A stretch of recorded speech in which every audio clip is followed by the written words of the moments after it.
Hello, what is up mga ma'am, sir, ma'am? Ako po si Ralph Cifra, isang visual artist from Manila. And today we are going to talk about the ZD Toys Venom na customize natin to na anti-venom. Thank you very much Laro Anan for this awesome ZD Toys Venom. Yung stock na Venom pwede kayo makabili sa Laro Anan, so you can send an inquiry sa kanilang Facebook page and Laro Anan on Facebook. Okay? If you want to buy, nakalimutan ko na kung magkano, parang 1,000, around 1 to 1.5, yun yung range ng ng Venom na stock. Okay, so kinustomize natin yung ZD Toys Venom, and ito na yung color scheme. We have the white, tapos we have the spikes, additional sculpt, you have the weapon, ito yung weapon niya, additional weapon, tapos may mga tentacles din. Gustong gusto ko tong sculpt ni ZD Toys Venom, kahit na hindi siya masyado articulated, pero grabe, the sheer amount of plastic na kailangan para magawa yung sculpt nito. Ang laki niya, para mga 8, teka, measure natin yeah, almost 9 inches of plastic. Tapos dito sa likod, ang dami pa niyang tentacles. In total, you have 8 tentacles, so 6 at the back, tapos 2 dito sa kanyang paa. Tapos gumawa rin tayo na, actually mamaya explain ko kung paano natin ginawa to from start to finish.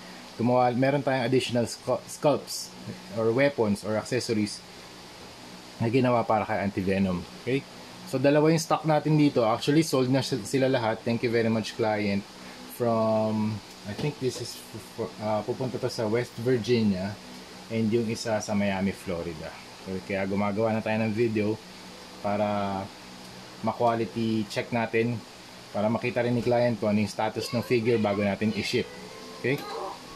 So sa proseso, ang una natin ginawa, nag-spray tayo ng primer gray. 2 coats nito, primer gray. Tapos after matuyo yun, ito naman i-spray natin fluorescent white. Okay? Actually gumawa na ako ng tutorial for this, kaya sinasabi ko na lang yung mga proseso. You can view the video, Anti-Venom Ralph Cifra. Yan, meron akong full tutorial kung paano siya ginawa. Pero dito, sasabihin ko na lang yung summary. So yun, 2 coats of primer gray, 1 coat of fluorescent spray paint acrylic lacquer na white naman, flat white ito. Flat white. Tapos, yung mga brushes na ginagamit ko, ito naman. So you have flat brushes for dry brushing, ito. Yan. And then you have the finer brushes from Arts Moto. Ito round brush to na fine yung tip. Tapos ito yung pinakamaliit na brush na ginagamit ko, Weijuang brush. Super fine yung tip nito, grabe. Maganda to for detailing. Okay, tapos, teka, pakita ko rin sa inyo. Ayan, yung mga paints na ginamit ko rin for the piece, nandito rin lahat, okay? So, after nung white, nag-apply ako ng wash using PH 179 Black from Armored Komodo. Ito yung primer. And kaya medyo nagkaroon siya ng black na weathering. So nag-seep in yung wash dun sa lahat ng crevices. Tapos after nun, mag-apply tayo ng dry brush na white naman para mabalik naman yung highlights. Ito yung white na ginamit ko. High pigmented water-based acrylic from Hero Paints Ultra White Stronger Coverage. Okay? After ng dry brush na yun, gumawa tayo ng actually nag-extra sculpts muna tayo using thermoplastic beads. Ayan, shoutout to my wife, siya nag-recommend ng material na to. Super cool material, grabe, ang angas. Try nyo bumili ng mga samples, tapos try nyo mag-experiment. Super cool. So kapag mainit siya, be careful kasi mainit yung tubig. Kapag mainit siya, moldable siya. Kapag lumamig, very rigid. Okay? So yan, nakapag-sculpt tayo ng mga additional symbiote longsword. Ito. Tapos meron din dito sa kanyang left hand yung parang Wolverine type of claws. Ayan. Tapos additional spikes. So 1, 2, 3, 4, 5, 6, 7, 8. Ayan. Para hindi na gumalaw yung mga spikes, nag-reinforce na rin ako using glue gun. Glue gun naman yung ginamit ko para talagang steady siya, hindi siya gagalaw. Okay?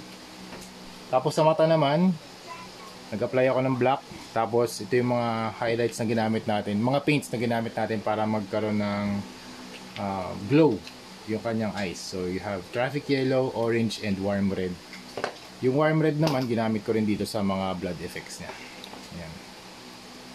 So, ito na yung status ng ating Venom. Wala namang nabago sa articulation. Pag nag-handle tayo ng mga custom na action figures like this, be very careful in handling them. Kasi nga, since custom na sila, custom figure na siya, may additional layer of paint na. Pero, na-cure lahat ng paint layer. Nag-apply ako ng top coat para mabawasan yung chance of paint chipping and paint scratching yan. Lalo na dito sa mga elbows, yan, may chance pa rin yan na magkaroon ng mga paint chips and paint scratches. Dito rin sa knees, pero chine-check natin ngayon halos. Meron naman siyang allowance, so less yung chance na magkaroon ng paint chipping yan. Dito rin, okay, less naman, okay. Dahan-dahan lang sa pag-articulate, okay? Dahan-dahan lang, okay? Lalo na rin dito, sa pag-angat, okay? Wala namang problem. Dito rin sa armpit, okay naman siya, wala namang paint scratches, okay?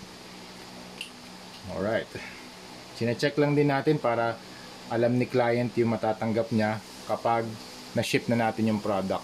Okay, dito naman.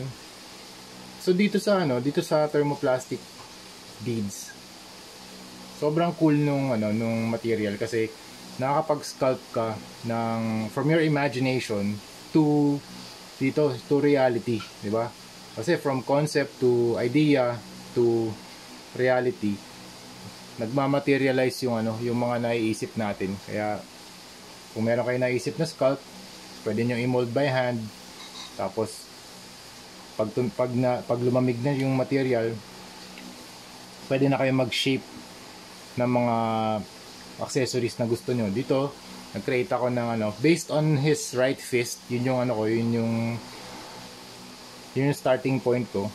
Nag-mold ako ng parang mas matalas na sword or broadsword. Tapos nag-add na lang ako ng spikes 1, 2, 3, 4.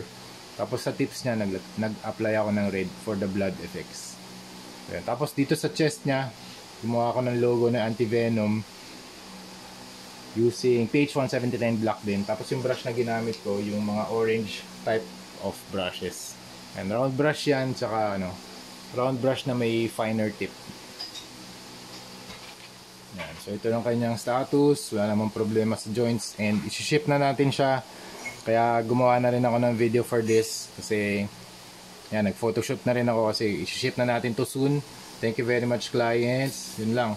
Maraming salamat din Laruanan for providing the action figures for unboxing, review, and customization. Okay?